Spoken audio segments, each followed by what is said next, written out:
We did it. This is Club Hell, the very last story of Try the New Candy. Thank God. Before I get into this one, let me ramble for like 10 seconds. Here's a list of all the upcoming books I will be doing next. First on the list we have The Slob by Aaron Beauregard, Depraved by Brian Smith, Tender is the Flesh by Augustina Basterica, and I Have No Mouth and I Must Scream by Harlan Ellison. And avoid Halo Cryptum, that's not for you. Feel free to comment any book recommendations, they are added to my wish list. This is all I have downloaded at the moment. Credits are expensive. Now back to the book. And here she is. Okay, the story opens up to our main character, Celeste. Celeste is described as being super intelligent and educationally gifted. Her parents tried to give her the best, and she was on her way with scholarships to a bunch of high-end colleges when she kind of entered her teenage party phase. She realized she didn't want the life that her parents tried to build for her, so she pretty much stuck her middle fingers up and said, "F you guys, I'm a-going home." And then she moved on to writing personal handwritten letters to all these colleges that, you know, gave her scholarships, and she's like, "F you guys, I'm a-going home." So by the time high school finished, Celeste packed all of her stuff, moved out of her parents' house, and started working full-time at a little, I think it was a coffee shop or a burrito place. That's where she met her best friend, Ariana. Ariana and Celeste are described as party girl, fanatics, drunk on the weekends, but work hard, play hard kind of girls. Make burritos during the day, and get drunk on the weekends. But as both of these girls entered their 21st birthday, they have never experienced a club before. So they both planned for their 21st birthday to go clubbing together. As they were chit-chatting at work one day about what clubs they were going to do, what they were going to do for their 21st birthday, how loaded and wasted they were going to get, and what they were going to wear, their coworker Zoe overheard them bantering about what clubs they were going to.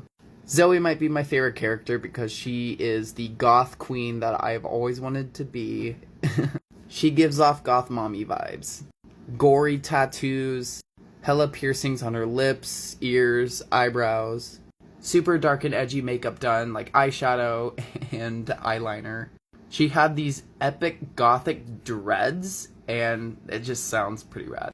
A lot of black clothes, a lot of combat boots. We would be best friends. So Zoe overhears these two preppy girls talking about, oh my god, we're gonna go clubbing, and I really want to try, you know, the club called Therapy. Like, that would be so rad. And my goth mommy queen Zoe's just like, you're not serious right now, right? You have trash tastes in clubs. You want to go to a real club? I'll take you to a real club. And her boss from the other room is just like, Zoe, you're not talking about Club Hell, are you? Leave them alone. They don't want to go to your trash Club Hell. Dude, I know the owner. It's a rad place. You couldn't even get into Club Hell if you wanted to. Fuck off, Zoe. I can get into Club Hell whenever I want. Oh yeah, you can get into hell. When you're dead. That's my place. Screw off. Anyway, girls, do you want to go to a real club? I'll pick you up out back around 9 p.m. Shoot. That sounds rad, Zoe. Me and Ariana, like, planned this stuff out, so we got, like, our outfits and everything set out. Like, we're so down. We're so down. So then they mulled it over, and it was Club Hell time. For the next, like, 5 minutes in the book, it was heavily describing on what the girls were wearing. Ariana was super into makeup, so she, like, flawlessed out her makeup. A lot of, like, edgy, ripped clothing to show everything off. Nothing was off limits. And then Celeste went all out and dressed up in like a latex BDSM gear, complete with like a pony crop and like thigh-high boots, a lot of pasties. Like, these chicks were ready to party. So they arrived downtown with Zoe. Everybody is pre-gamed already, so the Ariana and Celeste are already like loopy and like ready to have fun. Zoe's been prepared for this, so she turns to the girl. You bitches better keep your mouths shut and let me do all the talking. If you want to get into this club, you let me speak. Stop. But anyway, they get in line and they go up to the big bouncer who is clearly like not impressed by, you know, girls. Are you gonna let us in or not? What the fuck makes you think I'm gonna let you in? I'm requested to be here for Psycho, you know, the owner. So? You know what he's like when he doesn't get what he wants. And, what does he want? He wants me. Dipshit, he wants me. Now let me in, or I'll call him down here. Alright.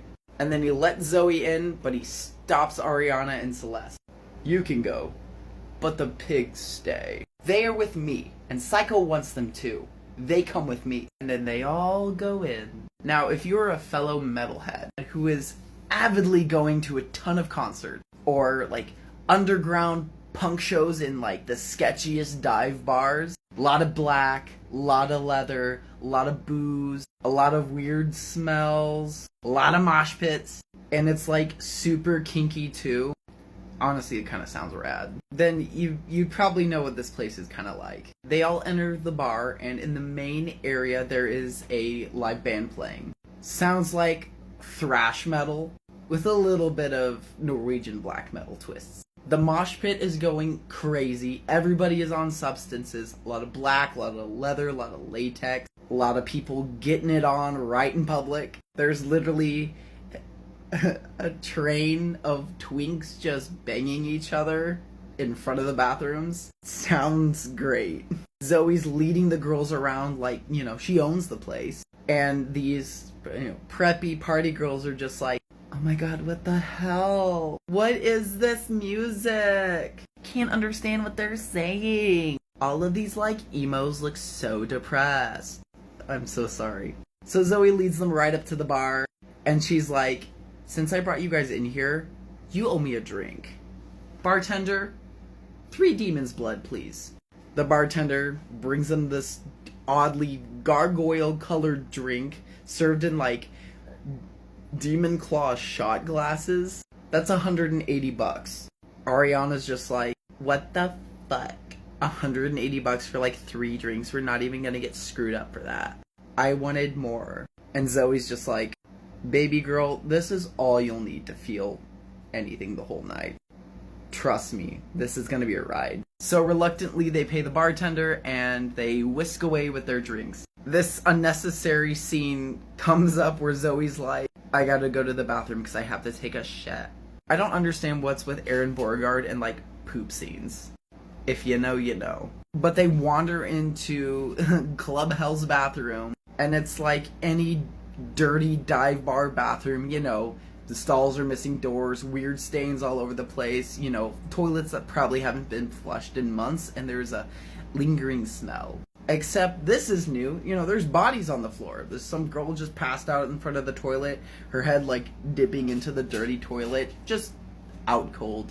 Zoe picks up this random chick that's laying headfirst in a toilet, throws her out of the way, and takes just the nastiest number 2 right in front of the girls, no front stall, and they're like, cheers, and they take the shot as Zoe's, dropping logs. And apparently it's the most grotesque licorice flavor alcohol. Ariana's just like, oh my god, what was that? What? That was so gross. And Zoe's just like, that's absinthe, baby. And maybe a little mix of something else. And within seconds, they're all hallucinating. There was drugs mixed in with whatever they just drank. So they all start crazily hallucinating, the walls bubbling and eyes coming out of the toilets and shit. The girls kind of freak out, except for Zoe, who's seen this stuff before. Zoe just is sitting on the toilet looking unimpressed, and the girls beeline out of the stall, out of the bathroom, and just get lost in this sea of people. We'll catch you up in part 2.